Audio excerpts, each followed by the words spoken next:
Hello and welcome back for another Fantom price prediction update, and in this video I'll be diving deep into the technical analysis and also give you my next price targets. And before I do so, show some love by first giving this video a thumbs up, subscribe to the channel, and also check out the channel membership. And at the time of this recording, Fantom is holding above a key area of support at around the $0.3075 mark, which is now acting as support for us to continue gearing up.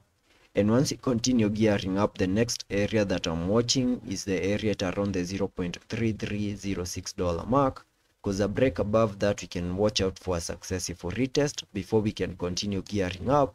in a move that has also continued to obey the Elliot wave structures. And zooming out on the charts to give you my Elliot wave analysis,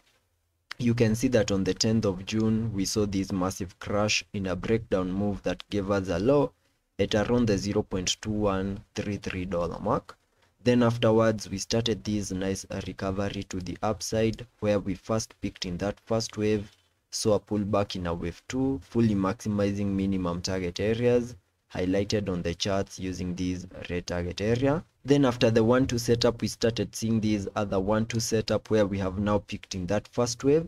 We have also seen a pullback in the formation of this wave 2 in a move that has also managed to get into the minimum retracement areas, highlighted on the charts using this blue target area, which is an area that I came up with by connecting the Fibonacci's from the low of the first wave to the high of that wave 1. And that gave me a minimum retracement area between the fib level 0.5 and the fib level 0.78, which is an area that we have almost fully maximized in a breakdown move that has now given us a low at around the $0.2789 mark. And there are high chances that we are now ready for a massive pump to the upper side in the formation of this wave 3 to the upper side,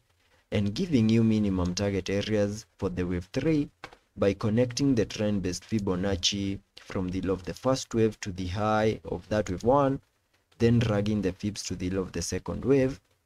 I get a minimum target area for the wave 3 at the fib level 1.618, and that is at around the $0.4157 mark. And that is the minimum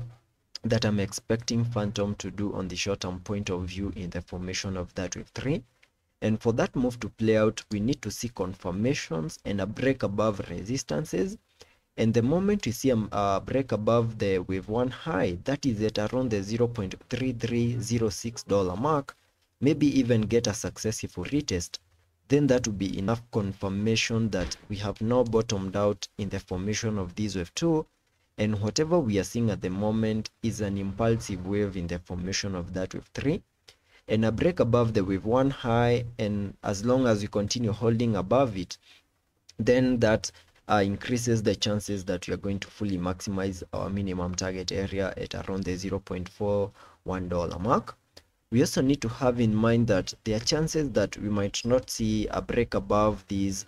wave 1 high, and in case such a move plays out and we see maybe a pullback on the charts,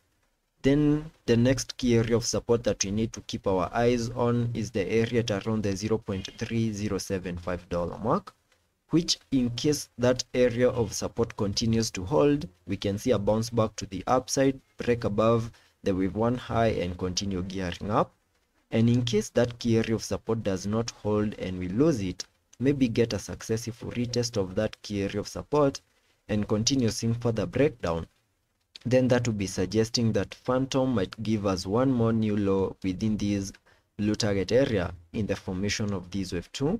And if that move plays out, then that would be suggesting that whatever we have on the charts is an ABC corrective structure that is playing out, where we can expect one more leg down in the formation of that wave C. So that is what I'm keeping my eyes on here on the Fantom chart. Continue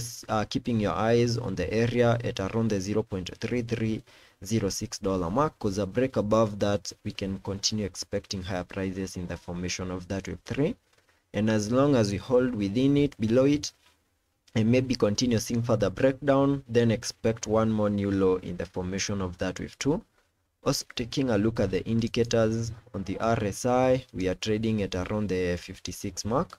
Also taking a look at the MACD, we have been able to print a bearish cross, suggesting further breakdown. So let's be patient and see how that plays out, and I will be keeping you updated.